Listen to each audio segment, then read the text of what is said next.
The director obviously was not super familiar with how to make a movie. So, it's like dumpster ham. That's what it smells like. It's like dumpster ham. He's trying to get away from it, but he couldn't do it. It's just so It's still I hitting him. don't want to talk with my nose in my shirt, but it's just like so heinous. Random fun fact, since I forgot what I was going to say. Mr. Alfonso. Why do I keep calling him Alonzo? Alfonso. Right? The director found him, and the reason he was cast is that he was impersonating priests in a local cemetery. So he was just a real life creep. He's just a weirdo. Man, that guy was odd. That guy he has this whole thing with Alice, and Alice, to get revenge on him when she goes back home, she puts a jar of cockroaches on him to like play a prank or what. Yeah, it's just gross. Yeah, it's gross. He wakes up, sees him, he freaks out. He goes outside and he thinks he sees Alice because she's wearing the same mask and the same coat. But it's Alice likes to wear a mask. Yeah. But it's the killer. And when he's grabbing her, and I read online, people were like, this is a good film, but has some unexplained things like, why did this woman kill Alfonso? And I'm like, are you idiot? Because he grabbed her and he's preventing her from leaving. He's huge. He's going to beat her up. Yeah. So like, I'm like, what are you talking about? Like, it's very obvious why she killed him, right? She couldn't get away from him. She was trying to get away from him and he wouldn't let her. So she stabbed him twice and got out. And that's how she ends up getting caught, because she loses her mask and the cop who's there sees her. Yeah. I just thought that was weird when I was reading about that. Like, did someone really say that? Like, this is a great film, but there's like these two things that are unexplained. And what was the other thing? I can't even remember what the other thing was, but it was also stupid. It was like, I'm like, this film, they do a really good job of explaining why the motivations of every character. They said the ending was a little open-ended with Alice taking the stuff and walking off and looking into the camera. You can interpret it in different ways. It was just like a corny ending where you're just like, we have to have like a little thing at the end where it's like, dun, dun, dun. It reminded me of like Sleepaway Camp, where it's the end where she's like, and she looks freaky as hell, right? So that's like her standing camera, like she looks weird and awkward and odd, right? A little creepy. I just got that to mean that she would either, because she's exhibiting serial killer tendencies throughout the film. Regardless of what happens to her, she is exhibiting. Well, I have a lot to say about her character. So, but the end you can take as like she may continue doing what the other. Well, so yeah, the director said that he and the screenwriter were attempt. Is that what going to smell the same? I don't think so. It didn't have the same. Yeah, it does. I didn't think that would smell the same. Why, Daddy? It didn't have the same undertone of like sauce and meat. Jesus, God, what sauce? Like we had the little sliders and they had coleslaw on them. I didn't have it. I don't know what you ate. Like some barbecue sauce and then this other sauce and like another sauce and then some cookies and a Coke and other sliders and some meats and meatballs and chicken on sticks with sauce. It's just so heinous. Oh, it's like a bathroom at a state fair. I feel proud. Oh, that made my day. That was better than winning $200 earlier today. So, oh, Jesus, it's still there. I had to put my shirt over my mouth. Why?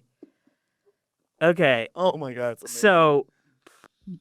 That's amazing. I should bottle that stink and sell it. People can make TikTok videos. You know those TikTok videos with the fart spray? Yeah. They could do it with a jar of my burp stink. It's just vile. Okay. You might get sued though. So Alice's character, this is what I wanted to talk about. Tell us. The director had said that he and the screenwriter were trying to make it ambiguous as to whether she's actually like schizophrenic or psychotic or something like that, right? And that even if she's not the killer, there's something not quite right about her, right? I do believe it. For me watching this movie, and again, this is probably not what they intended because it's 1976 when this movie was made, right? And this was not something that maybe a lot of people were talking about at the time or anything like that. She seems to me like she could be on the spectrum because she has, and there's specific reasons why I think this. She has trouble communicating. She has a lot of emotions and she doesn't know how to regulate them, right? So she can't self-regulate. And so she freaks out. And oftentimes someone on the spectrum, if they have like, if they're very deregulated, there are things that an external person can do who knows what they're doing to help regulate them and bring them back down, right? But because, to give you an example of this, the scene where Alice drops the milk bottle, Mhm. and it's like an old school glass milk bottle, right? She drops it and the shatters, and the aunt starts yelling at her. And she's like, "It was a mistake. I'm sorry." Now, if that happened and Alice said it was a mistake, "I'm sorry," and the aunt came back down and was like, "You know what? You're right. I'm sorry I yelled at you. Make sure you don't do it again. You have to be careful. It's glass. You could hurt somebody. Like, let's clean it up together," like that kind of thing. That situation goes away, right? But because the aunt starts screaming at her, "It's always an accident with you," that makes her feel ashamed, right? She feels like she's being attacked. Her emotions get like bigger and bigger, and she loses her ability to control them. And then you have this like tantrum situation, Mhm. right? And you see that consistently throughout the movie where she has a problem dealing with or controlling or regulating her emotions, and the people around her act confrontationally and escalate that instead of trying to help her. And so they think that she's like a psycho or schizophrenic, or there's like her aunt hates her and thinks that there's something Mhm. evil and wrong with her, right? When in fact, I think that they just don't understand what she needs and who she is. And there is that moment where they go and see the therapist, and the therapist is like, like, she's not telling you things, like she's keeping secrets from you, like she started menstruating and stuff like that. And isn't there's like a thing that I didn't quite understand where they say that the school psychiatrist has like tried to communicate with the parents and the parents ignored them. But then I'm like, there was like this scene where it Mhm. seemed like the people, like the priests or someone, were like blocking that communication. Do you remember that? It was like a little confusing. So what I gathered from that was that she was having trouble in school, and I think the school's a Catholic school, right? Yeah.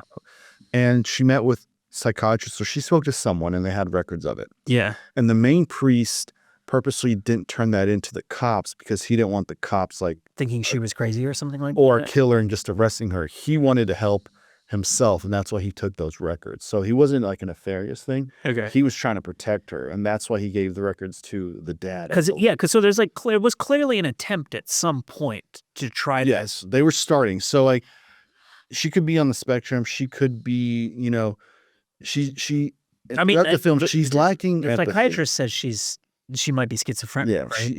she's lacking a bit of empathy. Like she doesn't really show a lot of emotion when her sister is killed. Well, that could also be Could be, she's right. placing it somewhere else. Like she's not openly showing the emotion; it's there, but she doesn't know how to process it, so it's She's, being some she's compartmentalized. confrontational. She treats Fatty wrong, and But he is an asshole to her. but again, That's what I'm saying. also, but we don't know, right? We don't know if she was mean to him and then he molested her. That's not. But I'm not saying That's that. not an excuse. No, I'm not saying that's an excuse, but I want to, but it would say if she was She may have been mean to him beforehand.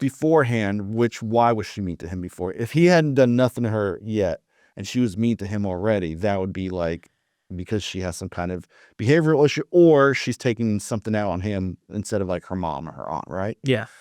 The fact that she keeps like her little shrine, she's mean to, and someone brought this up. She's shown displays of cruelty towards animals. Like I know cockroaches don't The count, roaches, but but then the cat, she kills a cat But she does that to get away, to right? escape the big escape, guy. right? Yeah. But like, there's no emotion to it, so it's tough because you don't know if that's what they were intending or these aren't really professional actors. Like, I don't think the acting So was great. She the was woman good. who played Alice, I thought was really good. The mom I thought was annoying. The mom who played Alice, or excuse me, the woman who played Alice, she was 18 or 19. She was good. She was discovered. I think he discovered her doing She only did theater. 2 films. Yeah. The mom I didn't. The mom and I know I didn't think the mom was terrible. it's like kind of a style of those type of films in that time to be kind of like overly loud and eccentric and just like emotional. So whatever. Do you know who the actress who played the mom? Do you know who her dad was? Jackie Gleason. Oh, that's cool. Yeah. But I didn't think the acting was great. It wasn't horrible. Generally speaking, the acting was So-so. What the thing about this movie that struck me, and I think the reason why it's like kind of regarded as a cult classic and why it didn't have like higher whatever production standards or whatever, is that the director obviously was not super familiar with how to make a movie. So it's like dumpster ham. That's what it smells like. It's like dumpster ham. He's trying to get away from it, but he couldn't do it. It's just so It's still I hit him. I don't want to talk with my nose in my shirt, but it's just like so heinous. Oh my god. Your hole's been violated by the stink. Oh, well, we should make a movie like The Fog called The Stink, and the tagline should be "Your holes have been violated by the stink." It invades you, makes you do bad stuff. And it comes from when they finally trace the source of it. It's just you. It's just a fat ball slob shitting somewhere, and like a fan blows it out the window, and it cascades on the town below. We need to make this movie ASAP. So here you go. That's the Oh next fuck, film. The Stink. So what were you talking about? You were mentioning something about some actors. I think this movie this movie is very good, and for like a super low budget movie made by people who were not at the time like professional filmmakers, it's amazing. But I think that it's clear that they were very green when they made this movie. I thought the director actually said, let me see if I can find this quote, because I found some really interesting stuff about this movie. And the director said, let me see if I can find this quote. Oh, and one of the biggest inspirations for this movie is Don't Look Now, the Nick Rogue film, which is a movie that Danny Boyle loves. okay, I've seen it. I don't know if I'll be able to find it. And Hitchcock was also an influence on it. Yeah, like Psycho and something. Okay, so this is what the director said going into the movie. I didn't have a working knowledge of what an actor does. So I started going to see a lot of theater, and then he would just approach people at plays and asking them if they would want to be in a movie. One of the exceptions was Brooke Shields, who he saw in an advertisement for Vogue and thought she would be good for the little girl, so he contacted her mom. This was before Brooke Shields was Brooke Shields. Yeah. And no, I mean, and so it's like, I mean, if you have a director who literally doesn't know what an actor does because he's never made a movie, he's never done theater, he's never worked like that before. Oh, he'd made And well, he made a porn film, right? Yeah. Isn't that what you said? But so if he's not super familiar that process, and then he's no casting director for the movie. It's just him going and looking for people. Then basically what you're relying upon is your ability to communicate the scene, the drama to the actor, and then the actor's ability to make it come alive. So no, I mean, I'm not saying that the acting was bad, but it's not like your typical A-class movie. But like, it was fine, it was passable. He was a production designer, and the more the film went on, the more I got into it, right? Yeah, because it's like this mystery, and we're trying to figure out what's going on and what's happening. Even when we find out who the killer is, there's still more to reveal because we have to find out why she's doing it. Why she's targeting these people specifically, because like she's targeting specific people. So it's really interesting because there's a lot in there. And then the ending's really cool where they know who she is, and she goes to the church for the first communion, right? Yeah. And the priest tells the cops, like, don't shoot her, don't rush in there. I will talk to her. I'll get her to leave, and then you guys can arrest her. Yeah, because he's worried about He's worried about her, but he's worried about other people getting hurt. She's down there waiting for communion, and he's like, you need to come with me and go. And her facade fades, and she screams. She's like, give me the communion, right? Because he won't give it to her. And she's like, you gave it to the whore. And she pointed, yeah. And then she stabs the priest in the neck. And that was bloody. Yeah, that was bloody. Yeah. He slowly dies. And then as everyone rushes, Alice takes her bag, and walks off. The one thing I did read that was interesting about that, right, is throughout the film you see Alice kind of being jealous of her younger sister and not getting the kind of attention she needs, right? She's getting attention from creeps, but not from her mom, right? Yeah. And then the final shot is after someone is murdered right by her, where's her mom? Like, she walks off on her own again, not getting the attention she needs and just walking off on her own. So I found that was interesting. When I found the beginning of this film to be really intense because, on the same subject, siblings fighting. Yeah. And it was like, I don't know, maybe it's just because I'm a parent and I have kids, but it was like very stressful for me to watch like the younger sister freaking out because Alice takes her veil, or because Alice does this that pisses her off. Alice takes her doll or something like that, right? But then also knowing if you just go and yell at Alice, it doesn't help the situation. She needs a different type of parenting. So it's like, how do you doesn't have that skill? Right, but and perhaps she doesn't know what's wrong with Alice. She doesn't know how to help her. But like, it's a really difficult situation to think about when you have one kid who constantly feels like they're not like the younger sister. She feels like Alice always fucks everything up for me, basically, right? And like, I just want like a normal situation with a normal sister, and she's always really upset about it. And the mom wants to do as much as she can to help the younger sister, but she also has to deal with Alice and not upsetting her and not setting her off and not making the situation worse. And it's just, that stuff was like really stressful for me. Like, as a parent watching that, being like, this is a really difficult situation. And then we get some kills. We get Fatty, being a creep.